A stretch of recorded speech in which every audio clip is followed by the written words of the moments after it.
Salut! La mousse sur résille, tu en as certainement déjà entendu parler, mais est-ce que tu sais comment elle se présente et comment elle s'utilise? C'est ce que je vais te montrer aujourd'hui.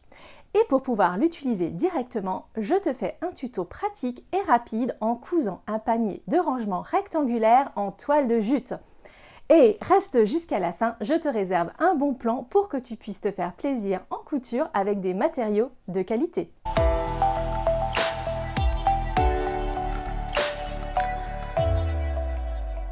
Je suis Sandrine de Happy Couture, formatrice couture et conseil en images, le combo gagnant pour être belle et unique. Parlons de la mousse sur résille. Voilà à quoi elle ressemble. C'est une mousse qui se décline en 4 épaisseurs, donc 5, 10, 15 ou 20 mm. Ici, je te présente une mousse de 5 mm d'épaisseur et c'est la plus courante. Il existe des mousses sur résille simples et des mousses sur résille thermocollantes. Je te mets des liens dans la description. Quels sont ses avantages?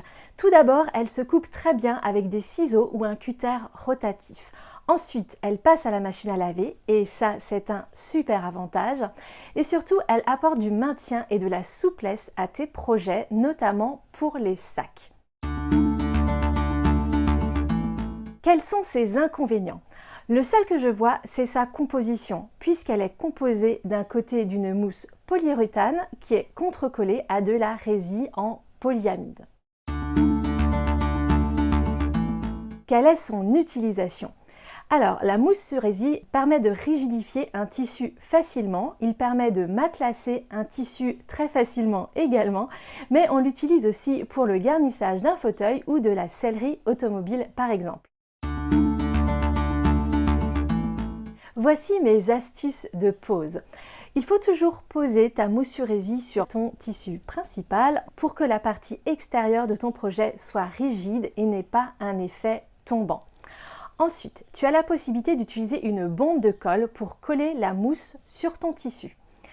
Tu peux également utiliser le point zigzag de ta machine à coudre ou la surjeteuse pour assembler la mousse, ce qui permet de légèrement aplatir et de limiter l'épaisseur de la mousse au moment de la couture. Il est également possible de couper la mousse à ras de la couture si on utilise la mousse thermocollante. Et enfin, la partie résille n'est pas à appliquer contre le tissu. Et non, sinon ça ne fonctionne pas. Avant de débuter, je t'invite à télécharger gratuitement le fichier avec le patron de ton panier de rangement accompagné de ta fiche projet qui reprend toutes les fournitures dont tu as besoin en cliquant sur le lien dans la description. Dans le patron, je te donne 3 tailles différentes de paniers, un petit, un moyen et un grand. Donc je te laisse te référer à ta fiche projet pour savoir le métrage de tissu nécessaire. Pour ma part, je vais coudre la taille moyenne de mon panier de rangement. Je te donne encore 2 informations importantes pour tes tissus. Attention, ton patron est à couper au pli, donc je te déconseille d'utiliser un tissu avec des motifs qui doivent avoir un sens à l'extérieur. Sinon, tu vas les retrouver à l'endroit sur un côté de ton panier et à l'envers sur l'autre.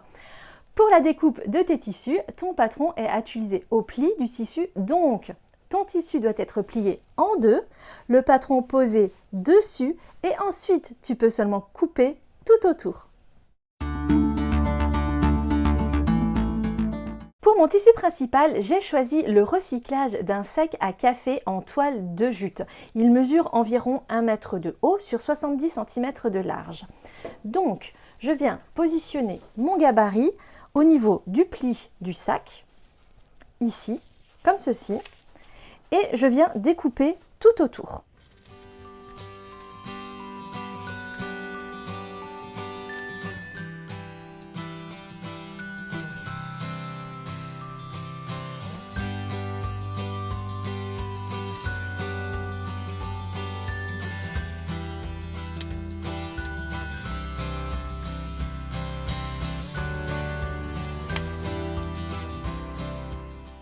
Pour les fournitures, il te faudra une fois ton tissu principal en toile de jute, une fois ton tissu doublure, j'ai choisi un tissu en coton basique, Et une fois ta mousse sur résille, donc découpée dans ton patron. Et pour finir, le fil assorti à ton tissu et sa canette déjà préparée. Je prends mon tissu principal en toile de jute que je positionne sur l'envers. Je prends maintenant ma mousse sur résille et je positionne ma mousse sur résille, donc la mousse, sur l'envers du tissu. Ensuite, je prends des pinces et je vais les positionner sur tout le contour.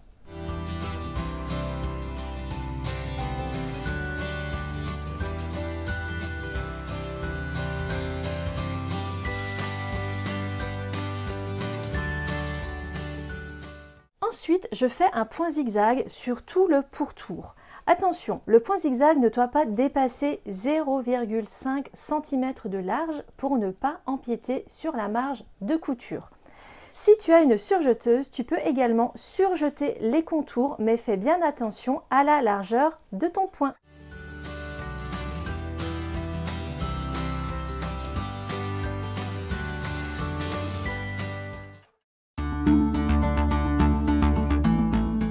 Maintenant, je vais assembler les côtés. Donc, je prends mon tissu principal que je vais plier en deux, endroit contre endroit, et je vais maintenir les côtés avec des pinces.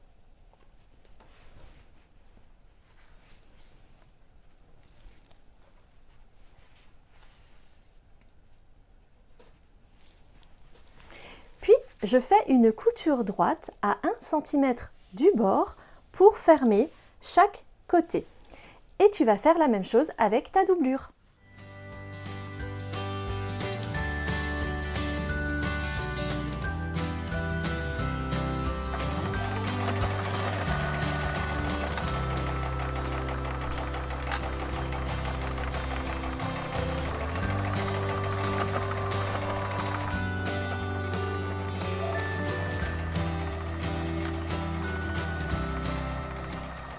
Pour les meilleurs conseils en couture et conseils en images, abonne-toi à ma chaîne YouTube et clique sur la petite cloche pour être notifié à chaque nouvelle vidéo. Maintenant, on va former le bas de ton panier.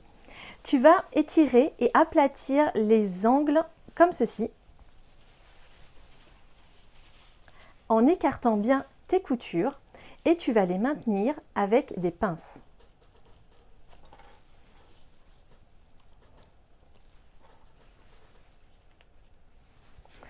Ensuite, tu couds à 1 cm du bord au point droit l'ensemble de tes angles, que ce soit sur ton tissu principal ou ton tissu doublure.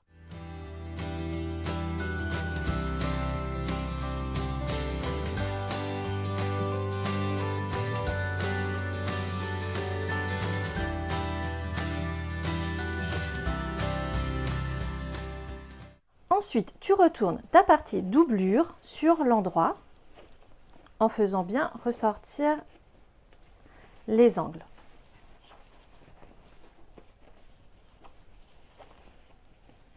Tu prends ta partie principale et tu insères ta partie doublure endroit sur endroit à l'intérieur. Puis tu vas maintenir l'ensemble du pourtour avec des pinces, en commençant par écarter les coutures comme ceci pour éviter les épaisseurs.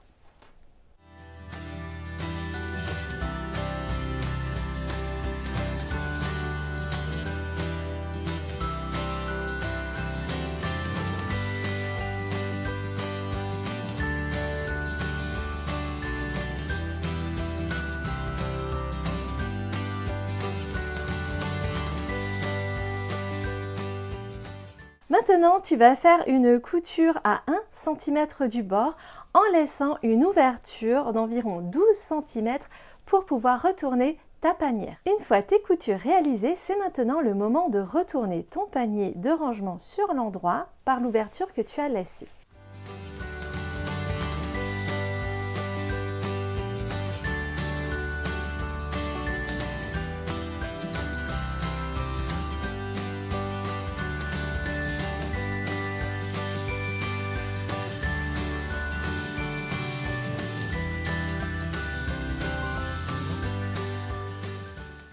Dis-moi en commentaire comment tu vas utiliser ton panier de rangement. Nous allons maintenant passer aux finitions et à la fermeture de l'ouverture. Dans un premier temps, tu vas rabattre à l'intérieur de la panière les coutures en les maintenant avec des pinces, comme ceci.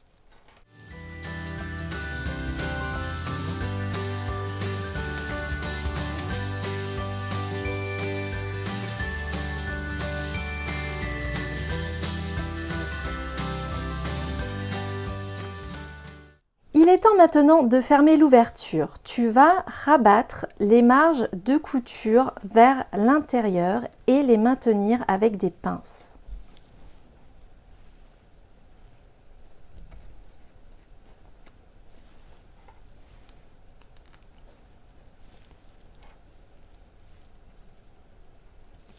L'étape finale de finition est la surpiqûre à 2 ou 3 mm du bord sur tout le pourtour qui te permettra d'avoir une belle finition. Attention, tu vas coudre à l'intérieur sur le tissu doublure car tu vas pouvoir retourner les bords de ton panier. Et pour que ta couture soit plus jolie, je t'invite à allonger ton point sur 3,5 et à coudre tranquillement car tu vas avoir un petit peu d'épaisseur.